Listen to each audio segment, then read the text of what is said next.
Bienvenue sur Architecte de la Lumière. Aujourd'hui, on va vous parler d'un truc qui rend dingue la moitié des photographes sur Terre. Et qui fait que l'autre moitié prétend tout comprendre. Alors qu'en fait, il shoot en mode auto depuis 2015.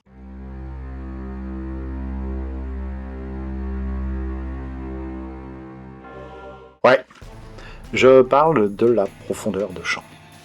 Ce truc magique qui fait que votre photo ressemble soit à un chef-d'œuvre du National Geographic, soit, à quelque chose que même votre grand-mère regarderait avec pitié en disant « Oh mon chéri !» Alors, Greg me disait l'autre jour, Greg, si tu me regardes, salut à toi, me disait avec des yeux ronds comme des objectifs fisheye, mais enfin, pourquoi, quand je ferme un f22, tout devient net jusqu'au bout du monde, mais à f1.8, même le nez de ma copine est flou. Et là, j'ai eu envie de lui répondre. Mais, parce que c'est de la magie, Greg. Mais bon, on va faire mieux que ça. On va expliquer pourquoi ce petit trou dans votre objectif, diaphragme pour les centimes, a plus de pouvoir sur vos photos que votre ex sur votre morale. Accrochez-vous bien, hein, parce qu'on va plonger dans les mystères de l'optique. Et promis, on va éviter les formules qui vous donnent des boutons. Je sais que certains d'entre vous ont encore des flashbacks du cours de physique de Monsieur Bonnet en terminale. Monsieur Bonnet, désolé si vous regardez. La profondeur de champ. Pour ceux qui auraient séché ce cours-là aussi, c'est tout simplement la zone de votre photo qui est nette. Tout ce qui est en dehors de cette zone, c'est comme votre concentration pendant une réunion Teams le vendredi à 16h. Complètement flou. Cette zone, on peut la rendre minuscule. Parfait pour faire ressortir les yeux bleus perçants de votre modèle. Non, je sais, là pour les yeux bleus, et alors ? Ou alors immense pour capturer chaque grain de sable de votre paysage de vacances. Et celui qui décide de tout ça, Madame l'ouverture du diaphragme. Et là, attention, ça devient contre-intuitif. C'est un peu comme expliquer à votre femme pourquoi vous ne rangez jamais vos affaires.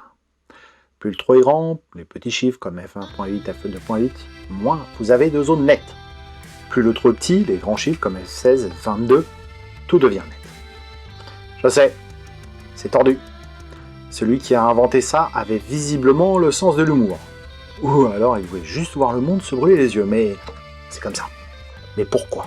Et là, je vous vois venir avec gros yeux de merlan frit. Eh bien, mes chers padawans de la photo, c'est à cause d'un concept absolument génial que j'adore, expliquer. Le cercle de confusion. Ce nom. Cercle de confusion.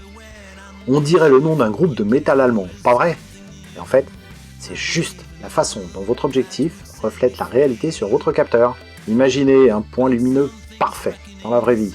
Disons l'étoile que vous êtes en train de photographier parce que vous prenez pour un astrophotographe depuis que vous avez jeté un trépied. Oui, je sais, le trépied c'est indispensable. Mais quand même, quand la lumière de ce point traverse votre objectif, elle devrait arriver sur le capteur comme un autre point parfait. Et voilà, la vie n'est pas parfaite, et les objectifs non plus, même celui à 2000 balles que vous avez vendu un rein pour acheter. Ce point parfait se transforme alors en une petite tache circulaire sur votre capteur. Et cette tache, mes amis, c'est notre fameux cercle de confusion. Maintenant, et c'est là que ça devient intéressant, notre œil est plutôt cool. Il est tolérant, un peu comme votre meilleur pote quand vous arrivez en retard au resto pour la 5e fois. Donc il est tolérant parce que tant que cette tache reste suffisamment petite, on la voit comme un point net. Mais si elle dépasse une certaine taille, c'est flou. Et cette taille limite, celle où votre œil dit « Stop, j'en peux plus », c'est le cercle de confusion maximale admissible. Cercle de confusion... Ouais, essayez de dire ça 5 fois de suite après 2 cafés. Cercle de confusion maximale... Bon, laissez tomber.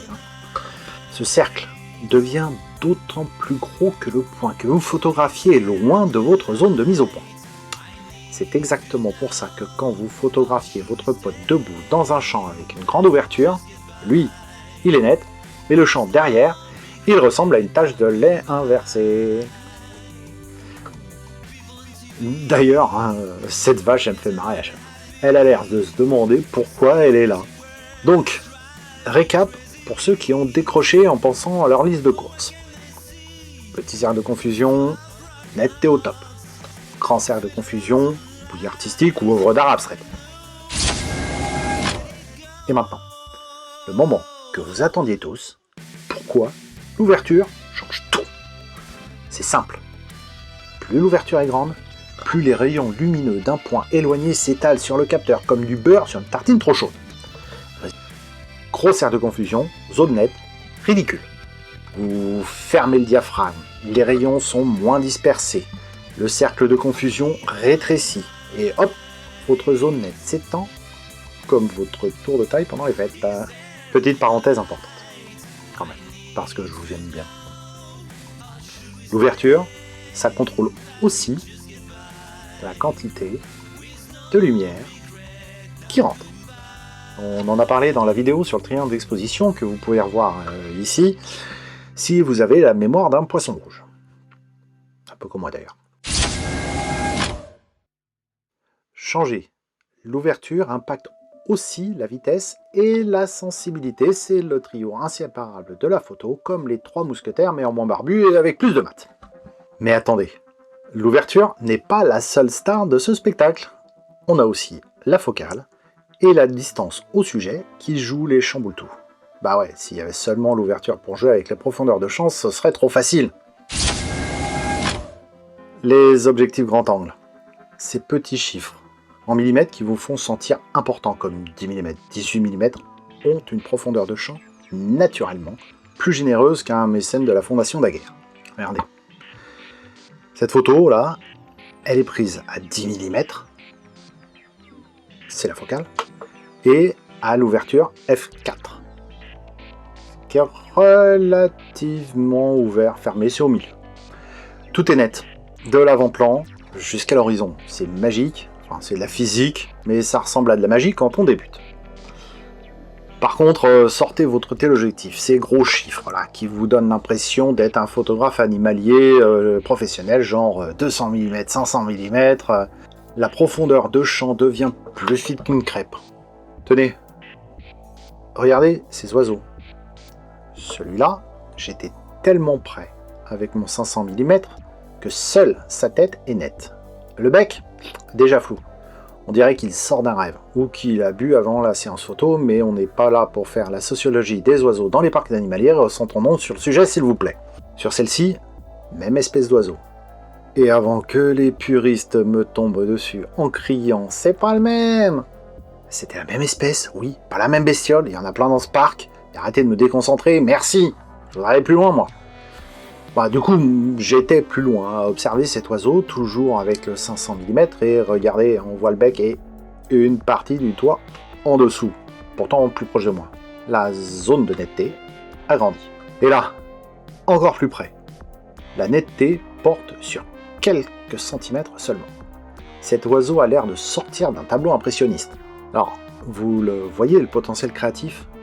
On peut complètement noyer l'arrière-plan dans un joli flou, le fameux bokeh, ce mot japonais que tout le monde prononce mal, pour faire ressortir le sujet comme une star sur un tapis rouge. Ou alors, on peut laisser certaines zones floues pour créer du mystère, titiller la curiosité, bref, raconter une histoire. Parce que c'est ça la photo. Raconter des histoires sans avoir à écrire un roman de 400 pages. Une photo, toute l'histoire. Récap général pour ceux qui ont encore les idées embrouillées comme moi un lundi matin. La profondeur de champ dépend de l'ouverture. Plus c'est ouvert, moins c'est net en profondeur. De la focale. Grand angle, tout net, et l'objectif flou sélectif. Facile à souvenir. La distance au sujet. Plus vous êtes près et que vous faites la mise au point sur le sujet, sinon c'est lui qui sera flou. Donc, plus vous êtes proche du sujet, moins vous avez de profondeur. Et même la distance entre votre sujet et l'arrière-plan. Et ben oui, si l'arrière-plan est juste très proche du sujet, vous avez plus de chances de le faire rentrer dans la zone de netteté. Mon conseil de grand frère, tonton, papa photographe, comme vous voulez. Expérimentez. Expérimentez. Le numérique, c'est le paradis pour ça. Vous ne cachez pas de pellicule et franchement, vu les prix actuels, on dit merci au numérique, même si on en trouve toujours qui ronchonnent que c'est pas de la vraie photo, de leur temps, tout ça, blabla. Testez. différentes ouvertures, changez de focale, approchez-vous comme un paparazzi au Festival de Cannes face à une star, éloignez-vous comme un timide, éloignez-vous en fait, voyez par vous-même. Il n'y a pas de réglage magique qui marche partout, contrairement à ce que voudraient vous faire croire certains influenceurs photos sur Instagram ou autres qui vous proposent des recettes toutes faites. Expérimentez, vraiment. D'ailleurs, petite astuce d'expérimentation pour les débutants et même pour les autres, parce qu'on a tous nos moments de flemme. Si jongler avec ouverture, vitesse et sensibilité, les trois à la fois, vous donne des migraines, utilisez le mode priorité à l'ouverture. C'est ce petit A ou AV sur votre boîtier. Vous choisissez l'ouverture et votre appareil gère le reste pour que la photo soit bien exposée. Comme ça, vous pouvez vous concentrer sur la créativité au lieu de faire des calculs. J'espère que cette petite plongée dans l'univers de la profondeur de champ vous a éclairé sans vous embrouiller davantage. Je m'en voudrais. Continuez à jouer avec la lumière, à tester, à échouer parfois, c'est comme ça qu'on apprend. Si cette vidéo vous a plu et que vous n'avez pas eu envie de jeter votre appareil par la fenêtre, lâchez un pouce bleu, ça me fait plaisir, ça aide la chaîne à grandir. Abonnez-vous aussi, j'avoue que voir les chiffres monter, ça flatte mon ego fragile de créateur de contenu. Et surtout, n'oubliez jamais, soyez les architectes de votre lumière, du premier plan jusqu'aux confins de l'univers. Et si vous loupez votre mise au point, dites juste que c'est artistique.